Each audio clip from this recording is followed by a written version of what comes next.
Oh no! We're less than 6 weeks to deadline, and Slanghammer isn't even close to running yet. We're gonna lose the shop.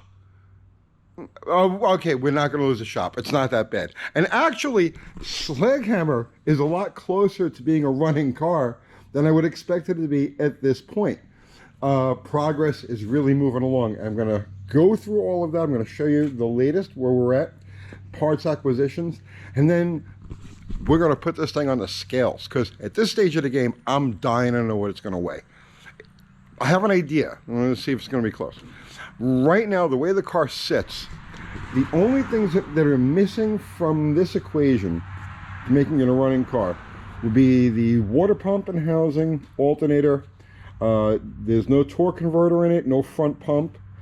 But the rest of everything else we need is here. Obviously, there's no liquids in it. The middle of the car, the middle section of the car is dressed out. It's everything that's going to be in there is in there. And we've got the battery in there. We picked up this fuel cell. So I'm going to estimate, and obviously the painting isn't quite done yet. We're still working through all of this stuff.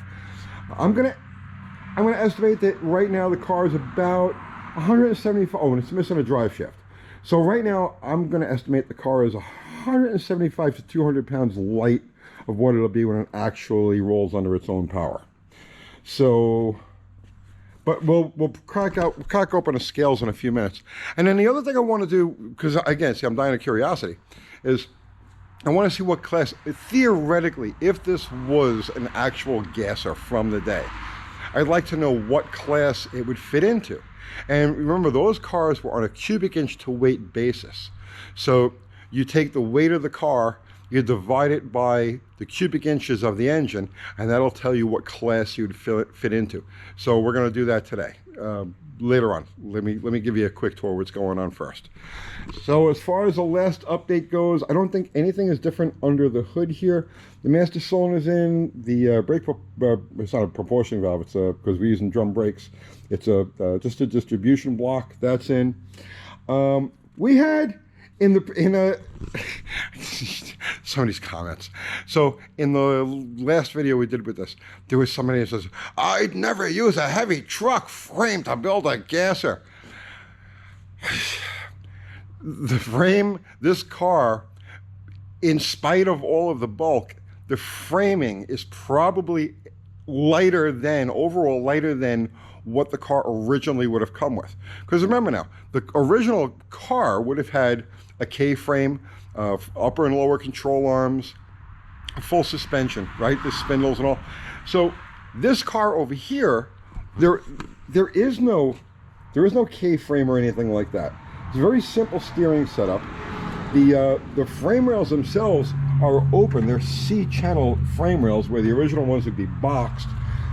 I'm not going to say it's lighter than the original setup by much, if anything, but it's probably a wash. And remember, when we built this car originally, we channeled 20 inches out of the overall length of the frame. And all of the heavy, like the cross members and everything, like the transmission cross member, all of the really heavy parts that get attached to the frame have all been replaced with lighter, tubing or box tubing, right? So there's not that much of a difference between the stock car, the original components that were there, and this. Like the torsion bar cross member is not in there. The torsion bars aren't in there. There's no bulkhead, or the original bulkhead that ties the front subframe to the torsion bar cross member to the A pillars, the down here. All of that's gone.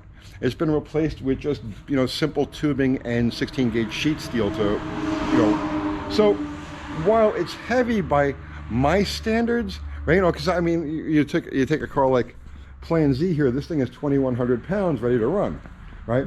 Bottle Rocket is 3,100 pounds ready to run. So my standards for the weight of a door slammer are much lower than what this will probably end up as.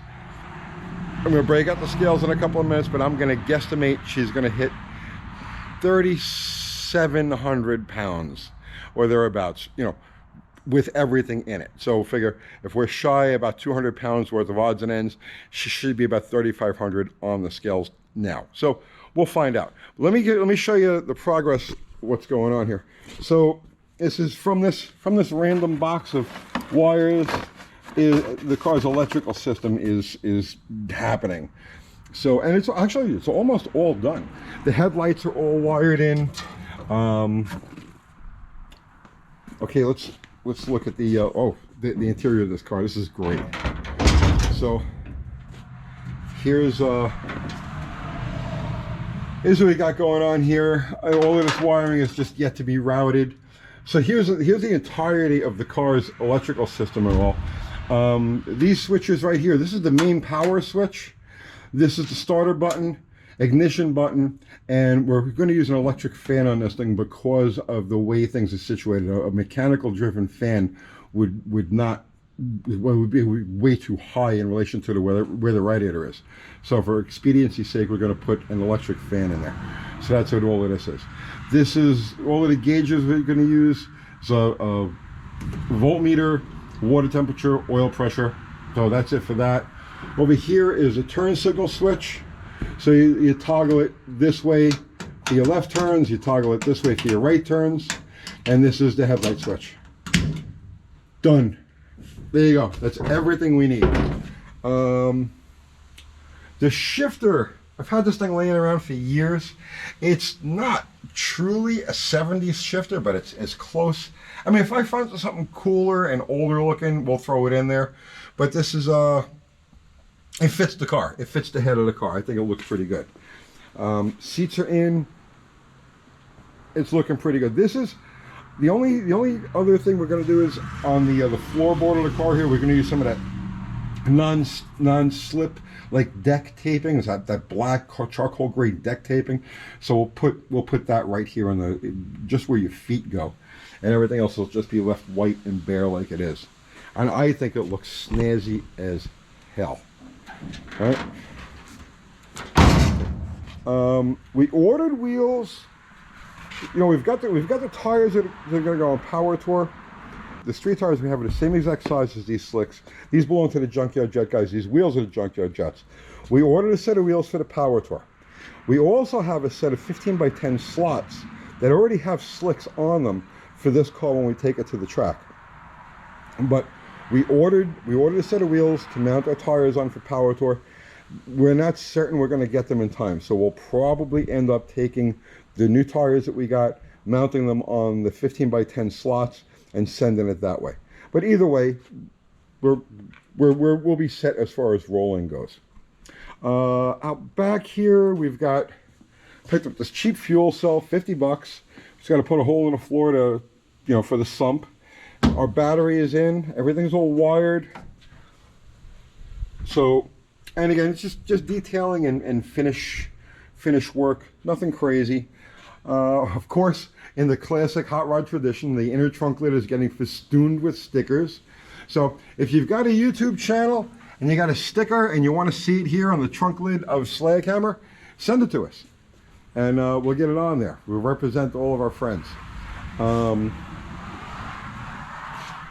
So yeah, that's where we're at with this car right now. I'm thrilled with it. The progress. Oh God, I'm really happy with this thing. The progress is moving along great. On my end, this is the only thing I've got to do is this engine. We have 100% of the parts are ready and prepped and good to go. So now it's just assembly, and we're going to do a couple of videos on assembly in that home engine builder series. So that's all that's left with this. And I've got to go through the carburetors. The carburetors are still just out of the box. They're like swap meet. I don't even know if there's parts inside of the damn things. But it doesn't matter. We'll slam these together, take a day or two. And we got to put the transmission together. We got a couple of 727s, and out of those 727s, we'll find the best pieces, bits and pieces, and put them all in. And we've got a 3,000 RPM converter that's going to go in it for now. It'll have, by the time the No Name Nationals roll around, we'll have a converter in it. But for the purposes of Power Tour and getting this thing up and running and out on the road, we're good to go with that. So what I'm going to do now is I'm going to go grab the scales, the Buff Del Campo scales, and put this thing up on there and see what it weighs. And it looks like it's about to storm out here. been blasting around on my little Buell Blast. This thing is fun. Let me tell you something. You get people talk about these bikes, it's still a piece of junk. These things they're pure fun, pure thumper fun. You can throw this thing around like it's nothing. So I don't want to get sidetracked on motorcycles right now. Spring, right? Spring, so like I'm all like motorcycle fever. I'm gonna go grab the scales, stick them under that car, and let's get a weigh-in on this thing.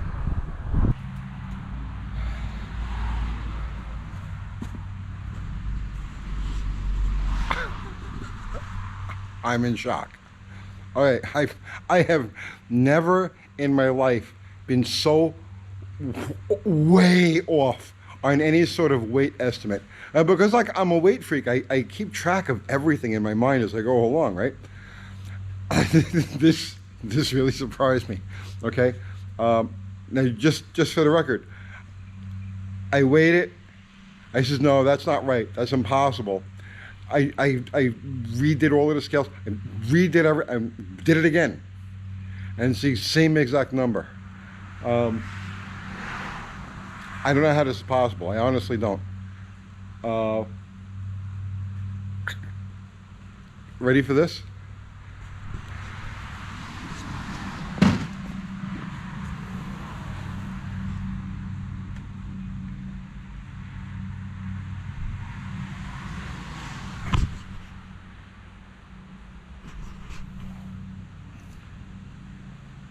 How is that even possible? And just so you see here, look, I lean on the front. Okay, so you can see that changing. Okay.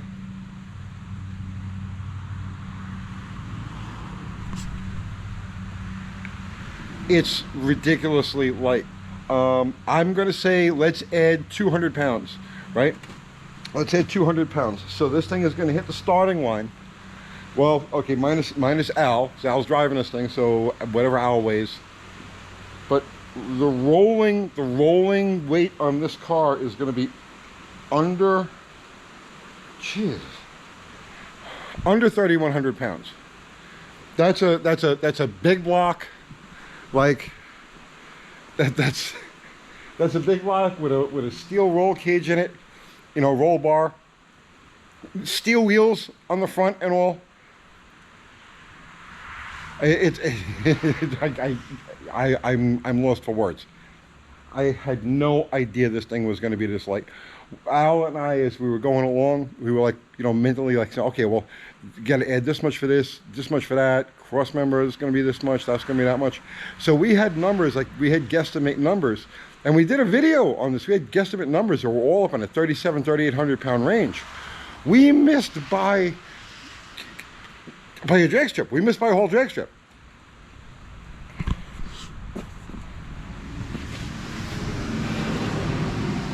Right? And look at the distribution. Look at the weight distribution.